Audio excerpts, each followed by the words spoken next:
On a un gâteau qui est emblématique de Noël au Portugal, qui s'appelle o bolo rei. C'est le gâteau des rois. On a des beignets de morue également qu'on va faire au fur et à mesure tout le long de ce marché de Noël. On va frire des beignets. Donc là, on en a mis quelques-uns déjà en vote en exposition ici. Ici, on a de la gingigne, qui est un alcool typique aussi de cerise, une liqueur de cerise portugaise. Et bien sûr, le fameux Porto. On vient du sud du Portugal. On vient de l'Alentejo. Donc l'Alentejo, c'est une région, c'est la plus vaste région portugaise, qui est un peu méconnue, mais qui tend à se faire connaître d'ailleurs dans le tourisme rural. On a des plages qui sont classées, on a comme vous avez dit, des spécialités culinaires et on a un chant. Donc ça, c'est le but premier, on va dire, de notre association, c'est diffuser la culture portugaise par le chant. Et du coup, on a des chants spécifiques de notre région, l'Alentejo, donc qui est une région agricole, une région aussi minière, puisqu'on vient d'un village qui s'appelle Aljustrel, qui est un village de mineurs. Et du coup, on a des chants qui se rapprochent un peu des chants corses, hein, donc ils se font a cappella. Et nous, on y ajoute aussi une part de musicalité, une part de musique populaire aussi, parce qu'on ne chante pas que des chants de notre région, mais principalement. Et donc, on chante des chants a cappella, des chants, voilà, des chants typiques de chez nous qui sont classés maintenant au patrimoine de l'UNESCO. Ce sont des lampes, ce qu'on appelle le Tiffany, vitrail Tiffany. Il y a tous les sujets, pour tous les goûts. Bon, principalement pour Noël, pour les crèches. Objets décoratifs et accessoires pour enfants, j'ai voulu créer vraiment un univers assez féerique sur lesquels même les adultes en fait s'y retrouvent et puis retrouvent un petit peu la magie qu'ils avaient dans leur enfance.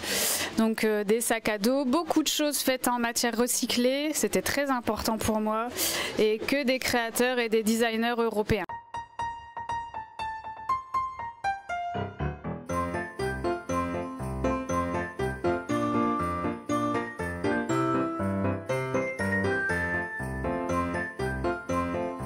Ça, c'est un cadeau qui est utile, qui sert.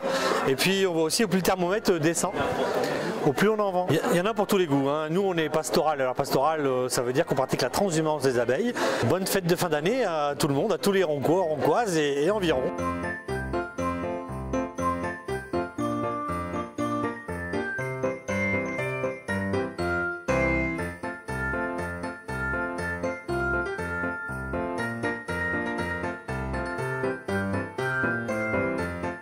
Commandons par téléphone à un artisan à Bamako tous les ans et on essaie de nous renouveler un petit peu. Cette année, nous avons un petit peu d'artisanat touareg. Notre gros projet à l'heure actuelle, c'est l'électrification du groupe scolaire.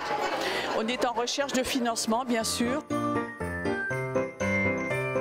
C'est la 7e année donc que l'on est présent sur le marché de Ronc. On a des brutes traditions de 4 ans en brut et en demi-sec. On a des rosés toujours sur du meunier, des blancs de blanc sur base de chardonnay et des cuvées vieilles vignes, prestige et millésimés 2010, ainsi que les magnums et les grands contenants. Je suis tous les mercredis sur le marché du centre. Je suis en train de préparer une tartiflette au reblochon. Je propose des hot dogs, choucroute, raclette, ch'ti. Ce sont des crèches de Noël artisanales qui viennent du Mexique.